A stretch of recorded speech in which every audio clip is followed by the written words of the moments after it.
this is very interesting example because they know a friend never who had the prostate cancer for over 10 years and he died. But there are certain stories behind this man who had the prostate cancer. He was married, he was a smoker, he was taking alcohol, and I don't know, Bill, what was his age? When he died, he was roughly 70 years old. So my friends, 70 years is still, in my book, is very young. And my age, for me, this is Vikram Prasad, is 80 in 2022. So looks like I had to keep going till 90, 100, 120, whatever. So now, this is my other friend who is husband of Jerry Hugel. This friend you have met here before in video on Szechuan food, and his name is Bill Hugel. Most of you may not know that we have a long association with Bill for over 40 years. And I have explained that in the videos that I have made before and placed on YouTube. Now, friends, this example here is only about one of his friends married with his wife who had a prostate cancer, who survived for 10 years and what happened. So, Bill, tell me about your neighbor. Well, Ray was diagnosed with prostate cancer. He decided that he would go on the pellets, radioactive pellets in the skin. He moved up north, and way up north, the doctor that he had said that he should have chemo. He had chemo. That didn't help.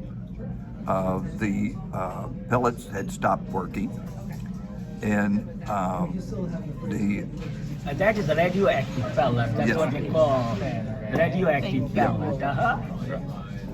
Radioactive pellets, yes. Uh-huh. And so they said that wasn't working. The chemo wasn't working. He'd have other chemo. He didn't want it. And then they said that there was an experimental treatment that he could try to get into. But the treatment... Keep looking at me. Okay. Huh? The treatment or the experiment had ended. The trial had ended, and they said that his doctor could now obtain the chemical. So he went back north, went on that for a while, and then the doctor said there was absolutely nothing else they could try, and he decided that was it. He went home, set up his own funeral, and met with friends, and finally expired.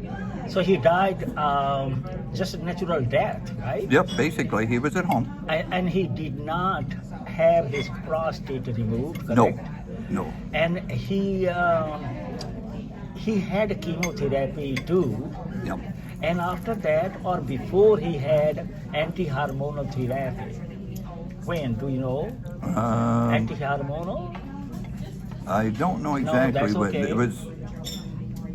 I don't know if he actually had anti-hormonal therapy or not.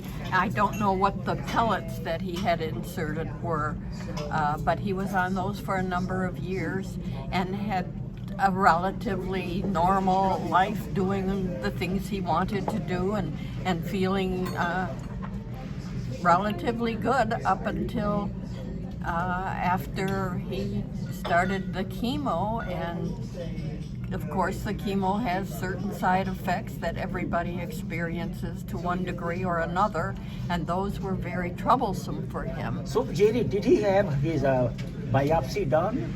He had a biopsy done when he was living downstate, as they say, and that's when they discovered it, I guess, when he had the biopsy. And So did he have metastatic disease or no?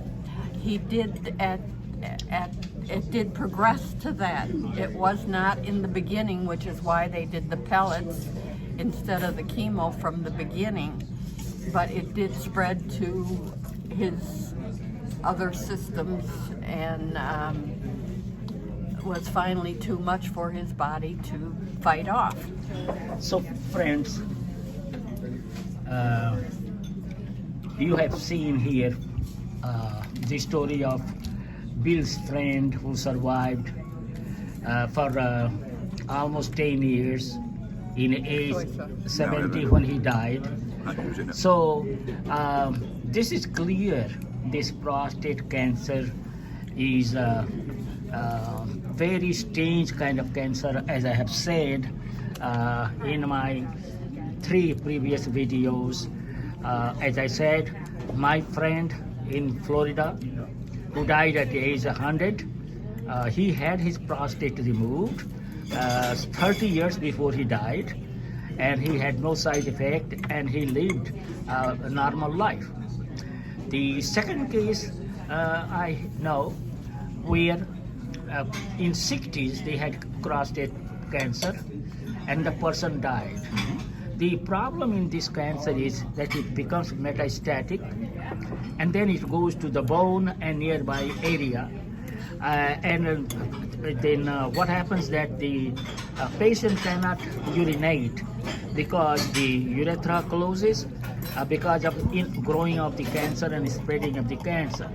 I just wanted to tell you that I have said before that I do not have any of these problems till March 2022.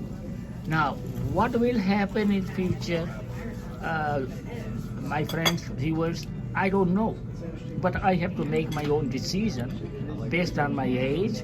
And we have 3 grown-up children with our grandchildren. So I just wanted to present the case of my friend's friend, just to say that he was only 70 years old when he died. Second, he had chemotherapy done, and he was a smoker, and then he was alcohol user. So as Jerry said, there are several other aspects must be considered. Nowadays, what's going on, that diet control, good diet is being promoted. So there are different approaches going on to control this cancer, but my feeling is that this slow growing cancer sooner or later may not kill the patient, but the heart attack, stroke, or some other disease may kill the patient, and which may be the ultimate.